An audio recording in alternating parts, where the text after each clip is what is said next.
A bad day for Hendrick and Penske, and a great day for Joe Gibbs Racing, especially for Chase Briscoe. Welcome to a special edition of Stock Car Scoop / post-race conversations. We're doing a little bit different this week because I usually get to host Stock Car Scoop, but this week I'm at the racetrack with Michael Massie, of course. So I'm Caleb Barnes. Welcome to our special edition, whether you're listening or watching online. We're here at Talladega Superspeedway. As you can see, the track, it's now dark behind us, but we've got 10 minutes to try to talk through and break down all the action that happened. So I do have my timer. Let me get this thing started. So let's start with early in the race. They got fuel saving, got 2-3 wide like we've seen the last couple of years, but then we saw a big crash happen before the end of stage one, and that took out one of the Hendrick cars, Chase Elliott. Also a scary crash. Just what went through your mind whenever you saw that, with Allmendinger getting out of the car and then with Chase Elliott kind of getting taken out that early? Yeah, so first thought goes to Allmendinger because his car is on fire. He gets out, he's laying on the ground. You're really worried about him. After the past 2 days with the Norm Benning fire, that him, having to go back to the hospital the next day and he's good, but just to go evaluate again. Williams Sawalage has a wreck yesterday, so it almost scared me that it was like building up to something far worse. But AJ was okay. It knocked the wind out of him. But he was quick to note when we talked to him at the care center that he hates this place. He hates this kind of racing for that very thing. The wreck stemmed from, it was at the front of the field actually. As Noah Gragson was leading, Eric Jones was pushing him, and it was just a push gone wrong. It took out Gragson, Ricky Stenhouse Jr., Austin Cindric, and of the playoff guys, Chase Elliott. Gragson and Stenhouse pointed out that they didn't know why Jones was pushing that aggressively that early in the race. So I don't know, maybe Jones shouldn't have been going that hard that early, but Chase now, we always say, I feel like we're quick to use the term must-win situation, right? He actually is. He's 62 points. He is mathematically, it's impossible for him to point his way in next week in Martinsville. He has to win, which he has won there before, so we'll see. Well, Massie, it's also not looking great for the other three drivers below the cut line. That does include both of the Penske guys. We know how good they are at Martinsville, but they decided to pit there. Both of them were running low on fuel, and we saw the Xfinity race yesterday have this where a lot of drivers pitted early and then a lot of guys started running out. But ultimately, do you think that they should have just tried to stick it out and see where they netted out? They could have, because in hindsight, Kyle Larson runs out of gas in the front of the field and it jumbles the Chevy run up. If Penske's on the high side there, maybe they can get through. I still don't think that they were going to win the race from where they were at before they pitted. So I don't think it really mattered, because from what I saw all day, I was watching Joey Logano's in-car HBO Max with that multi-view screen. Yeah. Joey's one of the ones on there, so great. But he looked, I remember early in the race, Kyle Busch is bumping him, and he got super squirrely a couple times, and then Kyle never got to his bumper again because I think Kyle was like, oh, he can't handle this. So I don't know, and Joey was complaining about dirty air, which Super Speedway, you don't usually hear that, but I guess his car was handling really bad in the dirty air. And so if you looked on the final run, it looked like he was not getting to Ryan Blaney's bumper. And those guys weren't like up on each other, pushing like you need to do at these super speedways. And that's why they started to fade. And anything after that, I think, didn't really matter if they pitted or didn't pit. I just think that the cars weren't handling well enough to get up there and race the Hendrick and the Gibbs guys for the win. So that's where I think it got away from them. And, they lost the track position by pitting. Maybe they could have finished better if they hadn't pitted and be a little closer in points, but still, they got to win next week. I was standing next to Joey Logano, or in proximity after the race, and he seemed pretty frustrated with the way that things turned out. Obviously, hindsight is 20/20, but he did say something along the lines of we should have stayed out there. And then I guess the last guy, you mentioned Kyle Larson ran out of fuel. He was up there competing for it would have been winning his 400 start, which would have been cool, but he's still 36, I believe, above his teammate, William Byron, so that's the first guy, the closest guy to the cut line is 36 below. So next week, all these guys are probably in must-win situations, but wanted to ask you about Byron real quick and his last lap as well that just went horribly for Hendrick and Chevrolet, with both Larson running out of gas and William there. What'd you see there? Yeah, so it's the race that got away for Hendrick Motorsports. Coming to overtime, they are the front row leading the field for the final restart.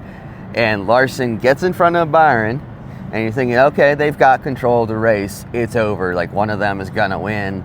And they've got Carson Hocevar, who's with Spire, which is affiliated with Hendrick, pushing them as well. He's committed to them. So there's no way they could lose. Byron did note, though, that he didn't get back to Larson quick enough after the last shove he gave him, and that allowed Bubba Wallace and Chase Briscoe to get to the outside and, you know, be alongside of them, so that on the backstretch, the last lap, you know, Larson runs out regardless. He had no shot. They did not. Cliff Daniels talked to him afterwards. He said they miscalculated how much fuel they had. You know, maybe they would have saved more, you know, on one of the pit stops, maybe added another second of fuel or something at some point. But if that happens, maybe they're not up there leading. So that's the tricky thing about a crew chief in these races. But so Larson runs out. There's nothing else he could have done on that last lap. He ends up 26th place instead of winning or even a top 5, which if he got in the top 5, like, and Byron was way back there, it'd be, yeah. It still would have been Bell, I guess, plus 37. But yeah, Bell would have been the guy that's and then last. Byron would have more points. There's all these woulda, coulda, shouldas of what could have exactly. happened there. But so then coming to the line, though, so Byron, that stalled Byron out because Larson ran out right in front of him.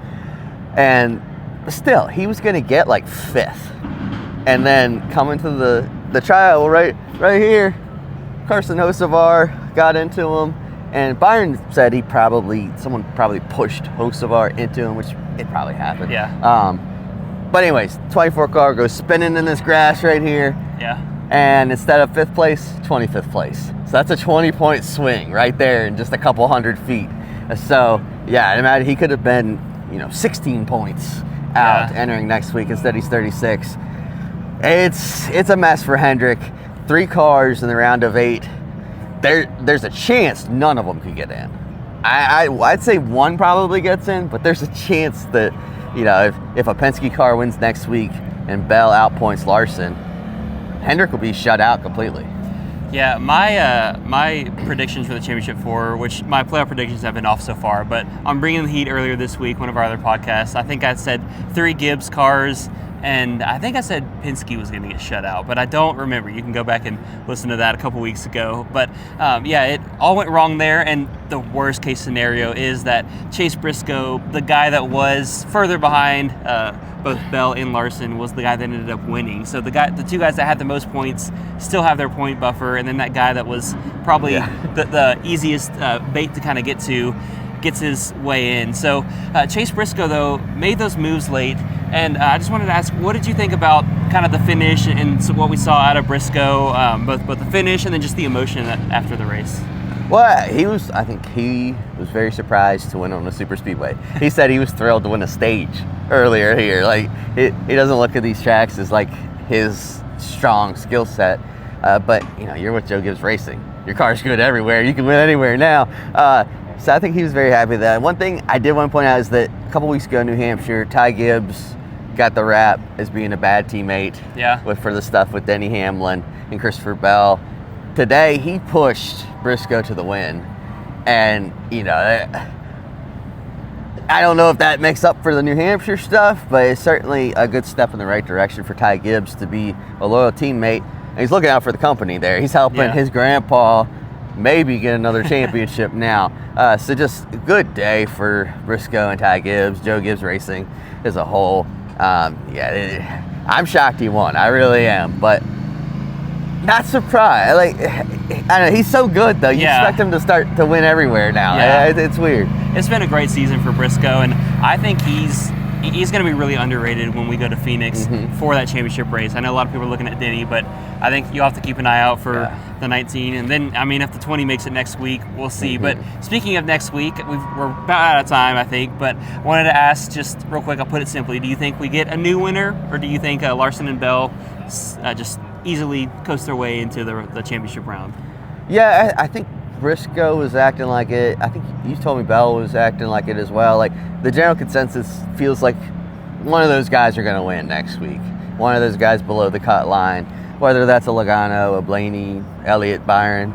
So I think it's going to be kind of like Daytona, where you could get a new winner, and there's also that like points battle. Then you had like Bowman versus I'm blanking on the other one. I don't remember who it was either. Reddick. It was Bowman and Reddick. That's right. I think it'll be that. I think you'll have a new winner, and the points battle will be Bell versus Larson, which we saw a Hendrick car versus Bell last year at Martinsville for that final point spot. Flashbacks. And it opened a whole can of worms. That's all I'm going to say. Yeah, I think Bell will be good, and then I know everyone's talking about, I think Blaney will be the other guy to beat. Oh, right there's the timer. Well, that's all our time that we had for our Stock Car Scoop post-race conversation special crossover edition. I'm Caleb Barnes. He's Michael Massie. Massie, where can they find you on X? M_Massie, MASSIE 22. I'm at Caleb Barnes _ on X. You can catch all of our great interactions and everything from the race on the Frontstretch YouTube page, and then also feel free to give us a follow. And then this guy will be on the Happy Hour podcast as well, live Tuesday night. That'll be our next thing here on the Frontstretch Podcast Network. Thanks for listening. Catch you all after Martinsville.